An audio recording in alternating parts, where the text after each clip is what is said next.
Alright team, we're back. So these are the year 15 decisions for the business strategy game. And what we decided to do this year is a little bit different. So I'm not sure. Let's start off with the market snapshot here. So where we're at right now, we have the second to lowest market share in North America. We're selling our shoes for a bit more than the industry average, as you can see here. And we're not really that worried about it. We're spending the least amount in advertising in North America. We've increased our advertising spend this year. We did a really low bid in private label, trying to scare everyone out. But last year, nobody bid in the private label market. It was really just us. So we could have gone after monster profits in this market. We could have gone after monster profits in every market. We just didn't know that at the time. So we're just kind of keeping an eye on everyone's strategy and what they're doing. As you can see, just from where we're at, Company C is really dominating North America. They're making the highest quality shoe, and selling it for not much more than everyone else. Now, we did pick up some sales due to stockouts last year. I don't see that continuing per se because Company B did build a lot of capacity. So we'll talk about that here in a minute. Where we ended up with Europe. The Company B had a stock out, so we ended up picking up just a few sales from that, not a whole lot. And again, we made a very low bid in private label, but nobody bid in private label. So where we're at in Europe is we have a bigger market share in Europe, and it's nice, but we're not making the profits that everyone else is. As you can see, we're below the industry average in Europe. So we're also heavily advertising. So that's really increasing our costs in this market, and we're not making up for it selling for a higher dollar amount. Now, we are trying to increase our quality in Europe, so we're going to start kind of moving closer to these guys in terms of pricing, and if we can maintain a decent market share, that'll improve our profitability. In Asia, this is really a hotly contested market, and so much so because everyone started the game with production in Asia, so everyone has the ability to produce in Asia. No one has sold their Asian capacity, so everyone's still producing in Asia. It's just a really, really tight race. Now, we're at the industry average in Asia. Company B decided to lower their price, but they also have lower quality. We're still increasing our quality, so we'll move up to 8 quality here. We've got more models available. We're doing heavier advertising, but we're still not the market leader. We're actually, lagging behind everyone else. Part of that is due to Company B's celebrity appeal. They're spending a lot of money on celebrities, so they have that working in their favor. And, part of it is pricing, so they're lower priced than us. Their quality is not that far off from ours, and they have a lot of celebrity appeal. They also give a lot of retailer support. So there are a little bit more retail outlets. Their shoes more widely available, so people pick them up more. It's just it's like I said, it's hotly contested here in Asia. So we're hoping that our differentiation strategy is going to help us out. We'll keep increasing our quality. We have more models than everyone, and we're hoping that's going to start to give us the edge.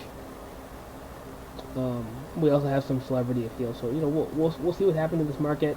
It's just it's a tougher market. We need to figure out what is we're going to do. As you can see, the market share and the strategy as far as where we're at on the map is it's pretty close. It's pretty tightly.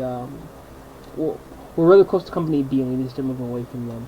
We still don't know if it's going to gain this market share, so we'll see what happens.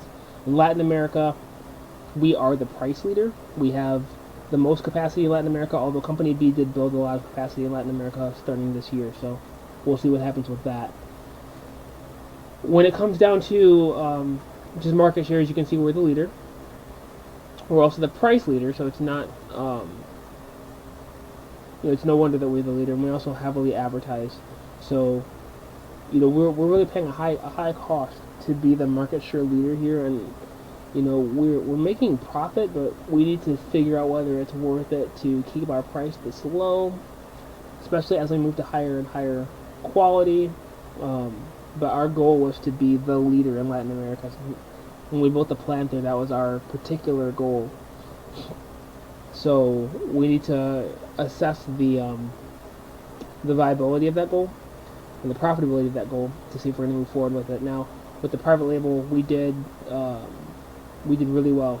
We did really well this year with private label in Latin America, and it's really informing our private label strategy for this entire year. So, what I wanted to show you was our plan for this year. What we decided to do was we decided since we sold our North American production, we don't have the ability to produce as many shoes. If you look at our wholesale marketing, we don't have we're barely covering our inventory requirements.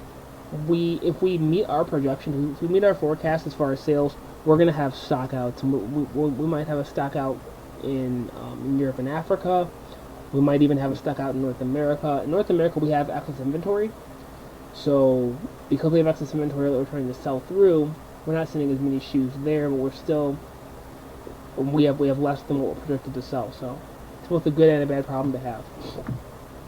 The other big thing that we're doing with private label this year is we are increasing our prices. As everyone can see, we're really trying to go for a max strategy, and the reason being is because everyone else's capacity is taken up selling in the wholesale market.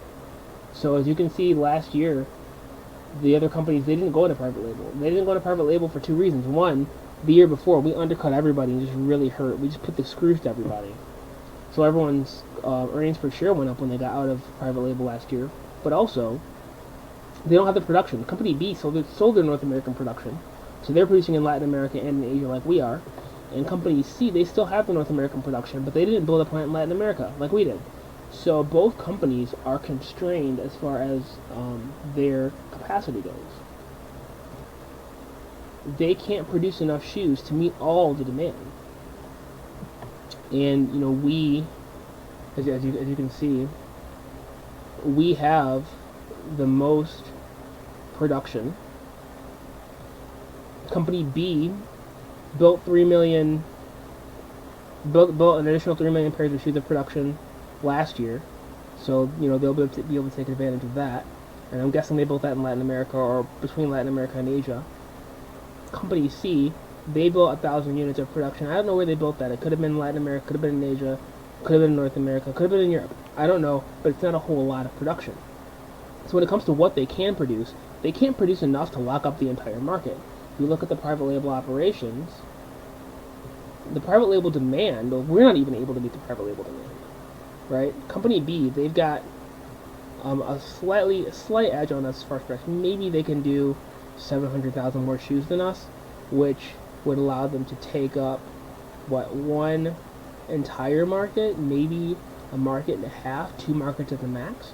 So even if they do all of their branded production and they go into private label, they can only either split the baby between all 4 markets like we are and take half the market, or they can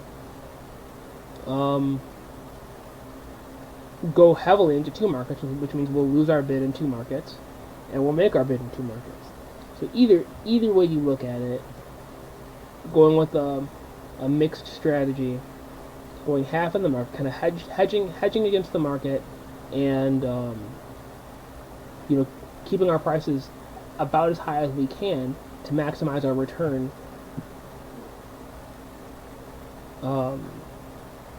In the private label market is really what we decided to do. So that was our strategy for this year, based on the capacity that we believe everyone has and what we believe that their strategy could be. Not what it's going to be, what it could be. Like, they don't have the ability to do anything else. Now, next year, we're believing that they're going to have more capacity. So we're believing that next year there's going to be a surplus of capacity, surplus of production, and that could start to drive prices down. So we need to determine what we're going to do with our strategy next year. This year, though, we don't see that being a problem, and we just want to take advantage of where we can, as far as what the other teams are able to do and what we see them being able to do. The other couple of things that we decided to do this year is we have a low bid on celebrities.